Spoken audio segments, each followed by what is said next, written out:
The following video has been commissioned for Celtium's educational outreach program. Thank you for your support.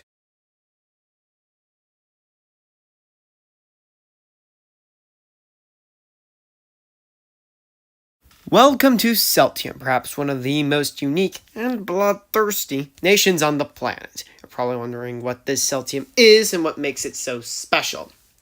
Celtium is, to put it simply, a nation that broke away from Rome during the 2nd century and has had a long history of conquest, glory, and being the oddball of Europe. Is it a utopian beacon of light for the world to follow, or is it a dystopian warning to be avoided at all cost? Many think that Celtium is one of the two, but the truth is often a shade of gray. The Kingdom of Celtium is mainly known for holding the British Isles, Greenland, and Iceland, but still has colonial assets on 2 continents. These assets are Kuwait and Neo-Celtia, aka Hong Kong, which are both bustling port cities where Celtium can station rapid response forces and extend its influence. The main influence and power base has been, and continues to be, in the British Isles, as its economic capital is London, while the government is located in Thronia, aka Dublin. Speaking of government,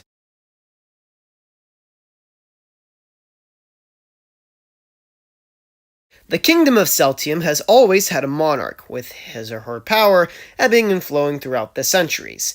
In 2019, the nation's government has established a balanced monarchy between the king and his subjects. Legislatively speaking, the nation currently has a parliament mainly made up of military veterans of varying rank. Their purpose is similar to the U.S. House of Representatives, as they are elected by the people as they mainly serve as a platform for the people to discuss and make legislative decisions for the civilian population. Right next door is the other legislative branch known as the Ring of Knights. This branch serves to help the king keep the military under control, as well as advise the king on military strategy and foreign policy. These knights are usually appointed by the king and are made up of the nation's smartest and most devoted commanders. And given Celtium's history of warfare, this is a good thing. The executive branch is headed by the king. He utilizes a cabinet of elected experts, which are elected every 5 years by the general population in what are called general elections. As many of these experts are military veterans as well.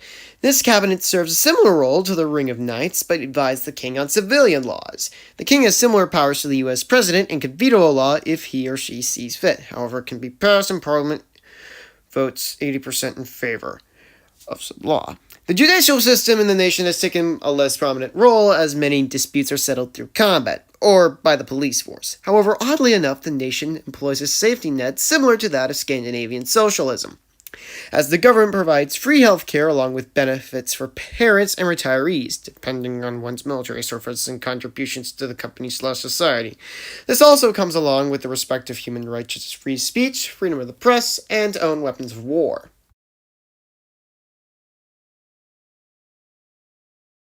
The law enforcement in Celtium is heavy-handed, to put it lightly.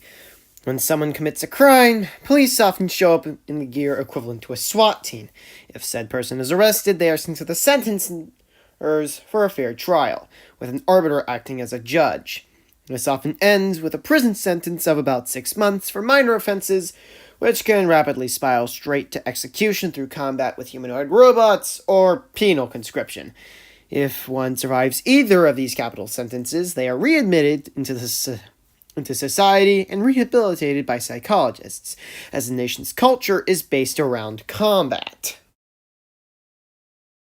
The culture of Celtium is tied very tightly to a history of warfare and militarization, hence why they are so militarized in culture.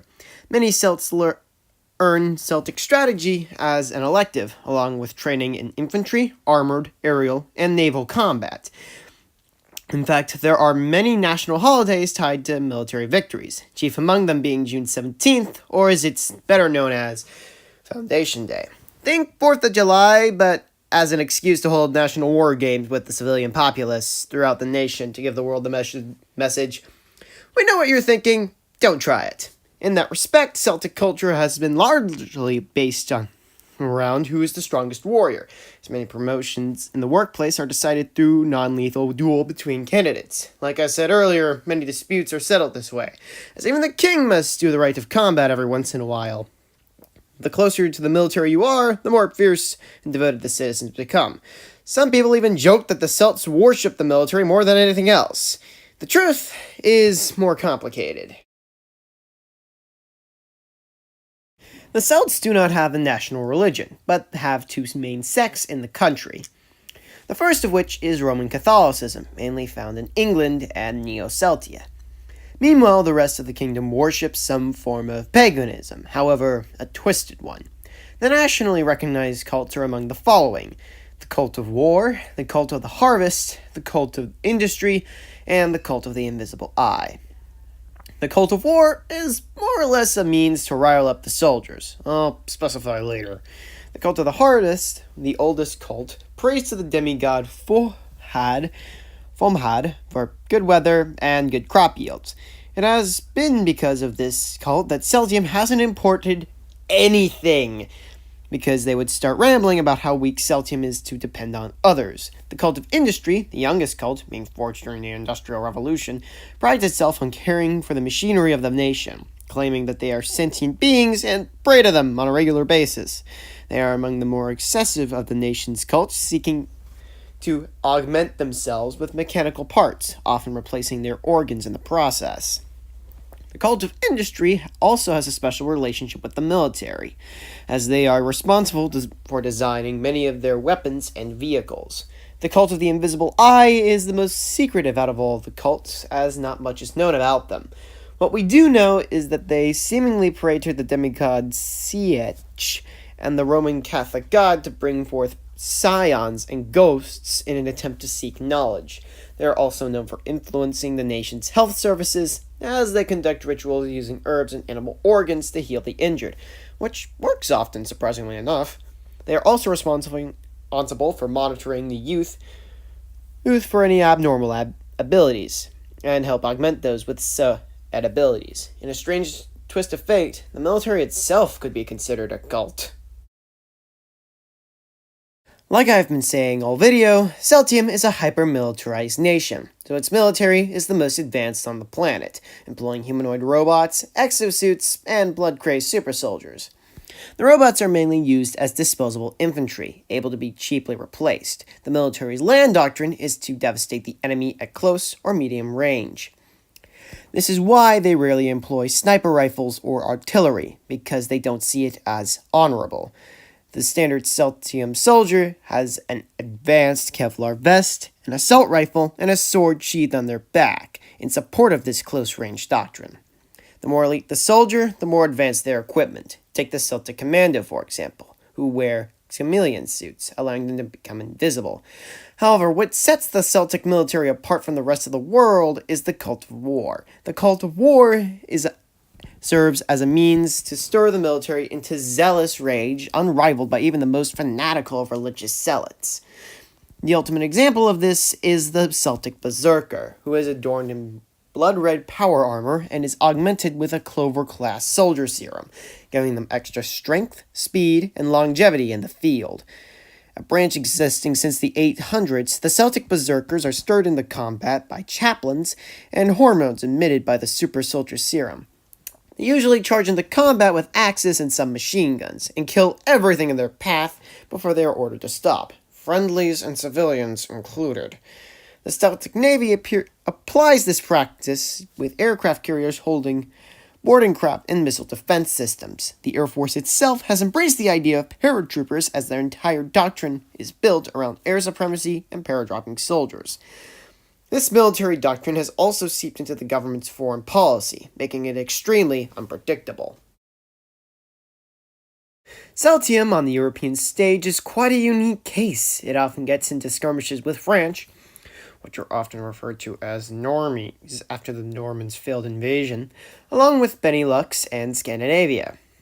Despite requests from many on the continent, Celtium has not joined the EU, for obvious reasons, as they often pursue their own agenda. This has brought it into conflict with the US and China, as both sides attempt to exert their influence upon the nation. but fail miserably. In the 2015 general elections, China attempted to hack the elections, only to receive an assassination attempt a few days later. Despite this, Celtium has no claim to the South China Sea because it's quote-unquote not ours to take, but instead recognizes the Republic of China as the real China and maintains a close relationship with them, being the only nation on the UN Security Council to do so. Celtium acts as a neutral balance between the West and the Eastern powers. Celtium's foreign policy in 2019 is mainly focusing on maintaining control of its colonial possessions and countering China's influence across the globe. This has led to Celtium beginning to extend its influence into the West and the East, as it has begun working towards creating a Celtic sphere in a world dominated by American and Chinese influence. Many of its former colonies have begun to shift back towards colonial rule, as Australia, New Zealand, and Cuba have begun aligning themselves with the Crown, as it has commissioned the Education Outreach Program. This program aims to educate the populace of other countries about Celtium. This is why this video exists in Celtium's universe. This has caused concern for both NATO and China, as both sides fear Celtium may soon establish a bloc that could rival both across the globe. Some nations, such as France, have proposed an invasion of the British Isles, but all of which have been dismissed, as they all know if they attempted an invasion, the worst-case scenario would be a nuclear war, as Celtium has 100 ICBMs in its arsenal, and a war against the united population at best. Celtium has become similar to 1950s America, as it has become a manufacturing-focused economy, producing cheap products for the rest of Europe, along with having a booming film industry fueled by the internet. Celtium's main export, besides warfare, is mainly plastic products, which it gets from Kuwait through oil, along with cheap metal parts, mainly screws and nails. Unlike 1950s America, however, machines are assigned to do the most dangerous tasks, while the citizenry have less dangerous jobs, such as manual assembly of more complicated products. The film industry, meanwhile, has boomed in recent years thanks to internet websites such as YouTube, as Celtium has had a massive cultural revolution around it. Celtium currently has the highest YouTuber per capita ratio on the planet, many of which are pro-Celtium political channels spewing forth Celtic propaganda. However, the working conditions are subpar, with the emphasis on production efficiency rather than worker safety. Despite this, Celtium has risen to become the premier economic power in Europe, as it already has the largest economy in Western Europe, having surpassed France in 2013. In an age where the West is divided, Celtium is more united than ever. Celtium in recent times has begun to return to prominence on the European stage, as it has the lowest number of terrorist attacks on the continent. It has a population rallying behind its government instead of against it. This is mainly in part due to its history of strongman leadership and a culture where the right is decided through battle rather than debate. This has gone on to develop into a hierarchical system where the stronger one is, the further he or she will go. While there may be no civil rights laws, they never needed any, as the nation sees one's skill with the sword before one's skin color. This sort of equality is found almost nowhere else on Earth except for a small amount of post-colonial possessions. Speaking of which,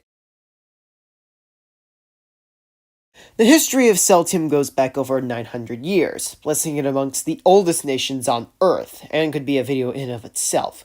For now, I'll try to keep it to the past century. In 1900, Celtium ruled an empire stretching across the world, from California to Madagascar, with its most prominent colonies being Australia, California, Cuba, southern India, and southern Africa.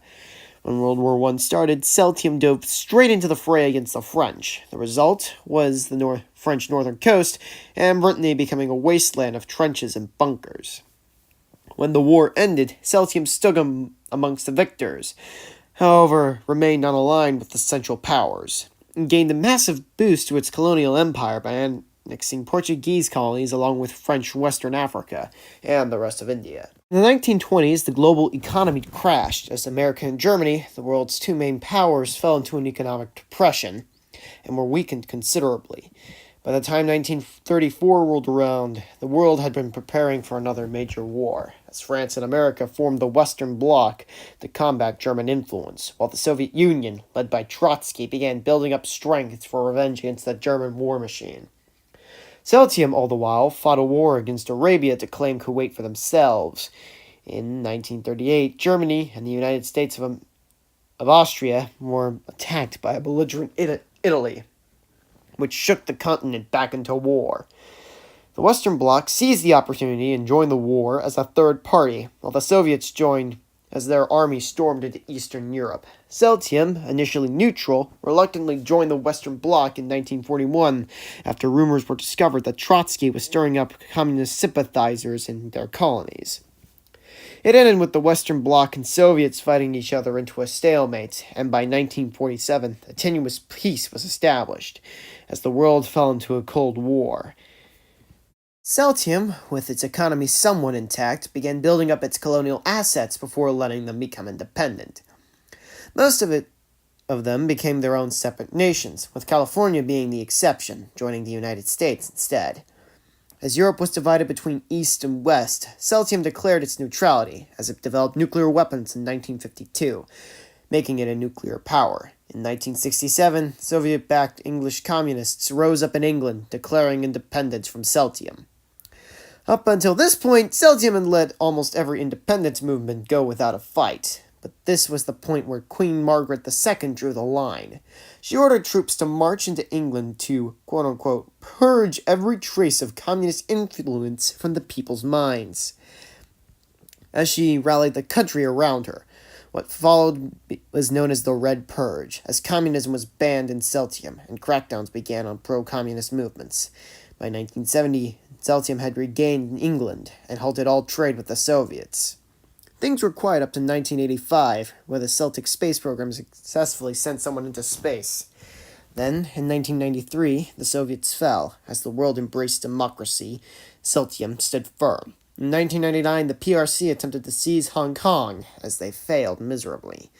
As a new millennium dawned, so did another monarch take his place upon the Celtic throne. His name was Patrick III, son of Margaret II. He is currently the ruling monarch of Celtium at the age of 35, and, after 9/11, has had a tense relationship with the U.S. due to their lack of action against terrorism and their nation's long rivalry ever since the United States became independent. But Celtium does not stand alone, as in the past 5 years, more and more nations have begun siding with Celtium as an alternative to both China and America, as this trend is expected to continue into the 2020s. The language of Celtium is known as Celtic. Celtic began coming into existence in the 1400s as an amalgamation of all the local languages in the British Isles, and sounds extremely similar to the only other remaining language in the nation, English. In fact, Celtic is so similar to English that some classify English as a dialect rather than a separate language. There is also a third dialect of this language known as American, mainly found in the United States, which is literally American English. The technology of Celtium is quite advanced when it comes to the military, as it is several decades ahead of the rest of the world, due to a massive R&D budget that was first instituted back in 1914. Their infrastructure, however, has paled in comparison, as the last time a massive infrastructural overhaul was completed was in 1995, and it hasn't been touched since. However, it has become a hub for experimental technological research in Europe. Recently, the main focus for the nation has been to become a dominant power on the interstellar playing field, as large amounts of funds have been allocated towards the Celtic Moon mission set to launch in 2021. Celtium is the rising star in Western Europe, rapidly adopting the traits of a superpower nation, as its economy has become the linchpin for Western Europe, despite it not being in the EU. And despite Chinese and American attempts to influence it, has remained steadfast on its course. It provides a light of hope for monarchists across the world, where freedom and civil liberties can be achieved while the monarch retains his or her power. Celtium may have never ruled the world, but has gotten close multiple times. It is now poised to be amongst the challengers to U.S. hegemony across the world. Whether they are overshadowed by China or not is a question few dare to ask, and even fewer can answer.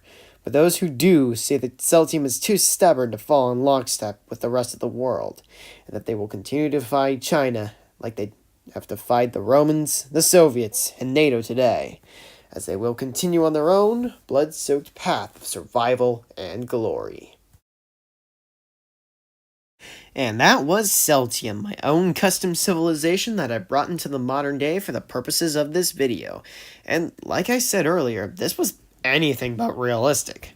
The question now remains, was this a utopia or a dystopia? Was this nation one of humanity's longest surviving mistakes, one of its longest lasting achievements? I think King Patrick I put it best. We are not the utopia the EU strives to achieve. We are not the socialist paradise the communists wish to achieve. And we are most certainly not the land of the free the United States has championed itself as. We are Celtium, and Celtium will be what it has always been, a nation on its own path.